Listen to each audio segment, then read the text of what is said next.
Monday, 7 October. Welcome to the President's Daily Brief. I'm Mike Baker, your eyes and ears on the world stage. All right, let's get briefed. Today is the one-year anniversary, believe it or not, of Hamas's deadly terror rampage across southern Israel. In today's Spotlight, we'll take a look back at that fateful day and examine where things stand a year later.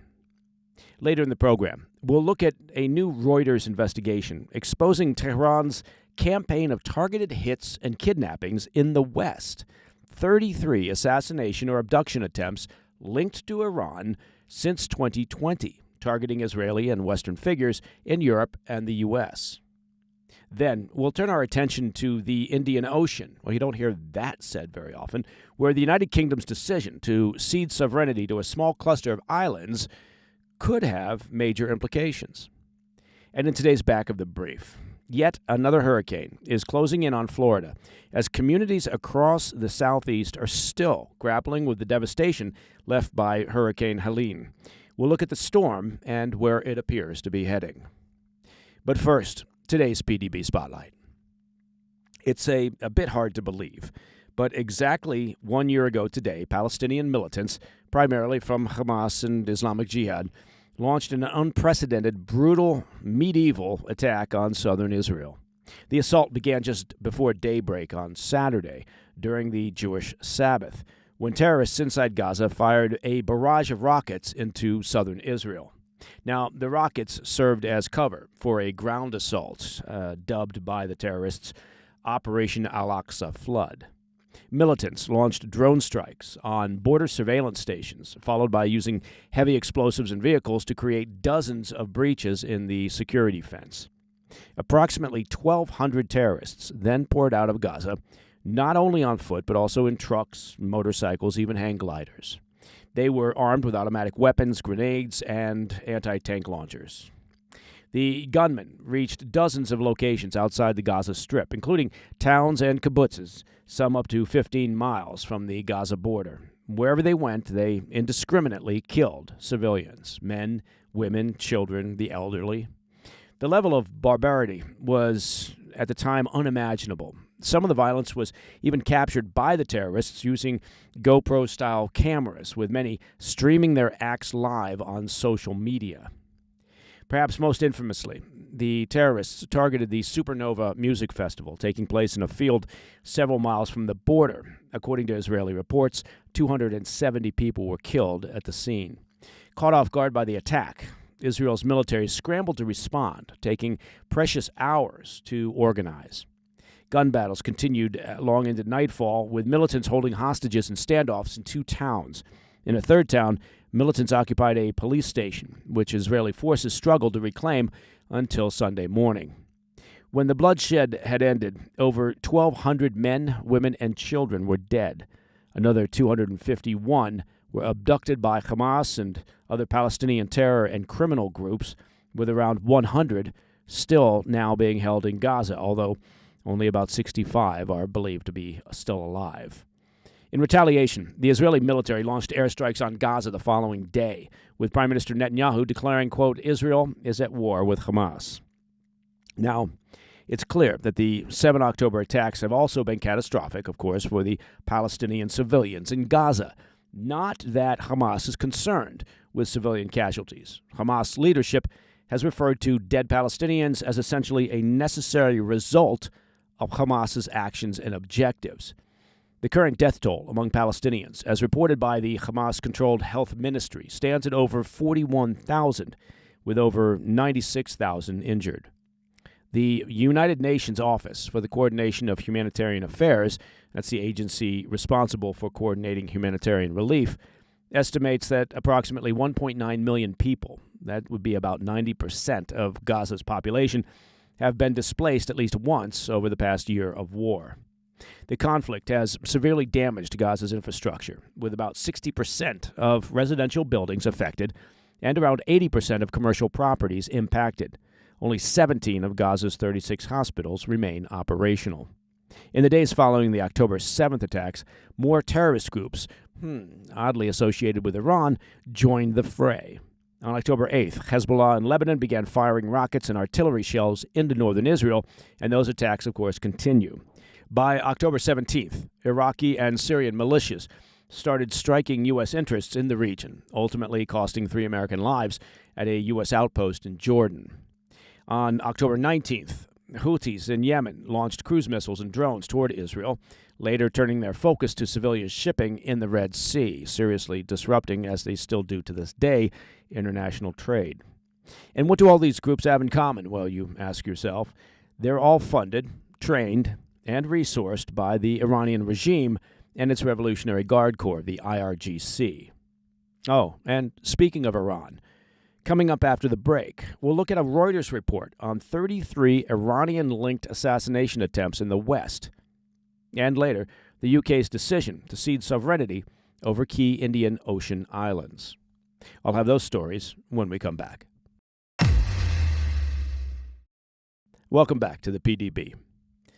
As the conflict between Iran and Israel escalates, Tehran is ramping up a dangerous new campaign targeting Western Jews across Europe and the U.S. with brazen assassination attempts and kidnappings. A Reuters investigation has uncovered at least 33 covert plots, all linked to the Islamic Republic since 2020, as Iran takes its shadow war beyond the Middle East. Iran is accused of orchestrating these plots using proxies, of course, and hired hitmen to mask its involvement. One incident involved a foiled plan to attack a Jewish center in Athens back in last year of 2023. Greek authorities, with assistance from Israeli intelligence agency Mossad, dismantled the plot, arresting 2 Pakistani nationals who had allegedly been recruited by an individual named Syed Fakhar Abbas. He's a Pakistani operative based in Iran. Greek investigators revealed that Abbas offered his recruits up to 15,000 euros for each kill, instructing them to bomb or set fire to the building. In a WhatsApp message, Abbas chillingly advised, quote, "Do the job in a way that does not leave any room for complaints by them," suggesting the involvement of, quote, secret agencies. Despite their denials, Mossad claims the plot fits a pattern of Iran-linked operations, non-Iranian hitmen, Israeli or Jewish targets, and covert communications through shadowy intermediaries. Both suspects now face terrorism-related charges, while Abbas, wanted for murder in Pakistan, well, he remains at large in Iran. The Athens plot is just one in a growing series of aggressive tactics by Tehran, utilizing proxies to plot assassinations of senior U.S. officials, including former President Trump, as well as outspoken critics of the Iranian regime, like dissident Iranian-American journalist Masih Alinejad. Alinejad told Reuters, quote, "We don't feel safe anymore after a man with an AK-47-style rifle appeared outside her Brooklyn home in an assassination attempt allegedly ordered by Iran, carried out by an Eastern European organized crime group in 2023. Tehran's strategy of outsourcing violence to organized criminals and hitmen has left a trail of victims, while its government, as you would assume, has denied any role. The Iranian regime's UN mission called the allegations, quote, fabrication. So, okay.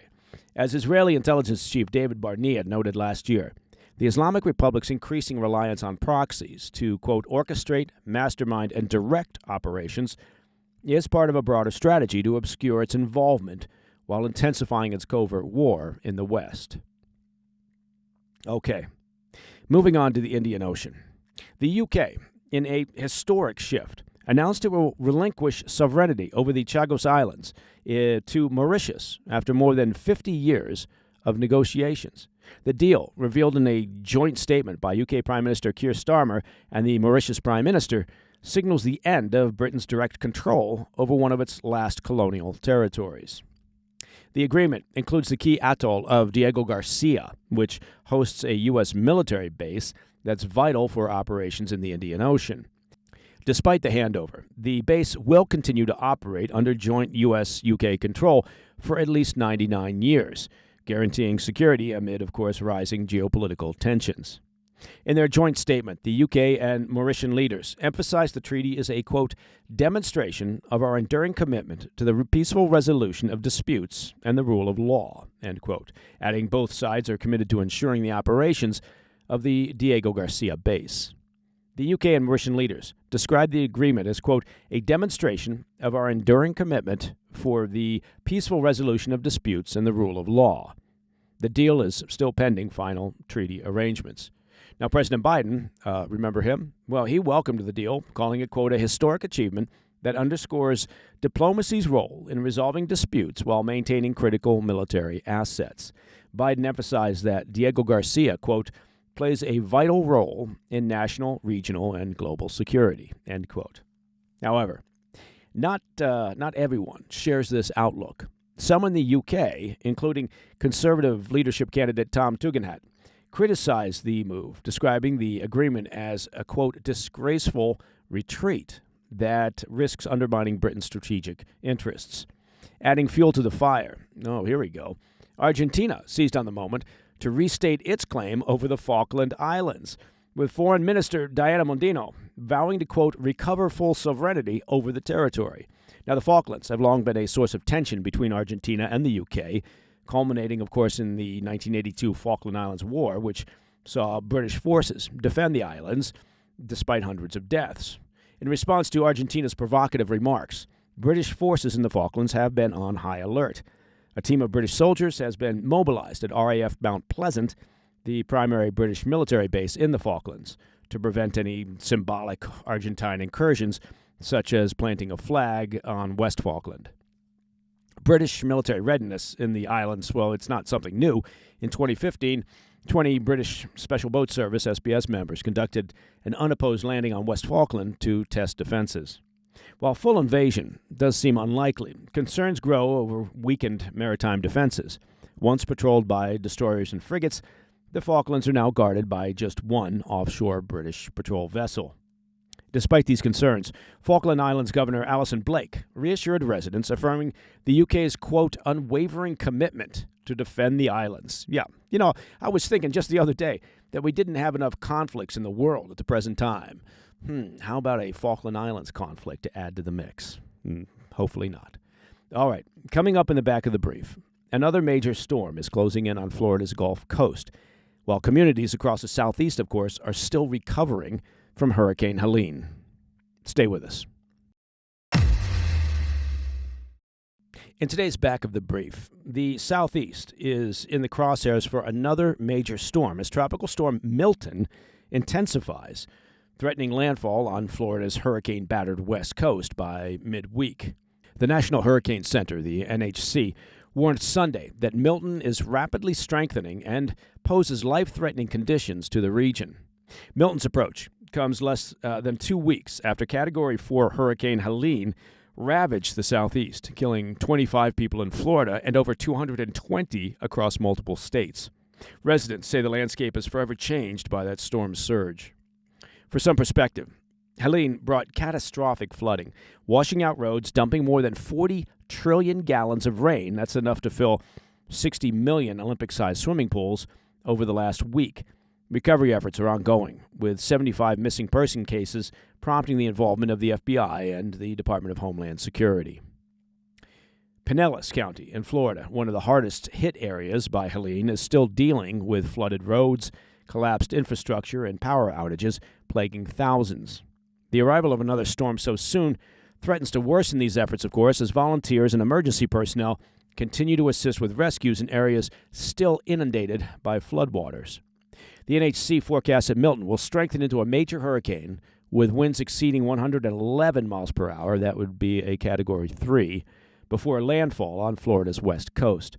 Heavy rainfall is expected to begin Monday, with up to 8 inches of rain forecast for the region, accompanied by dangerous storm surges and flash flooding. Florida Governor Ron DeSantis expanded an emergency declaration to include 51 counties, urging residents to finalize hurricane preparedness plans, stating, quote, there's no scenario where we don't expect significant impacts.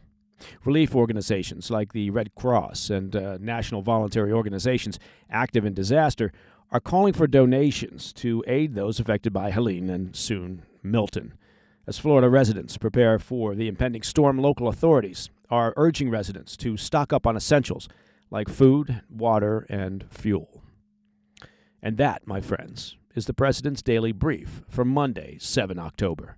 If you have any questions or comments, please reach out to me at pdb@thefirsttv.com. And, of course, to listen to the show ad-free, should you be interested in an ad-free experience, well, simply become a premium member of the President's Daily Brief by visiting pdbpremium.com. See, I told you it was very simple.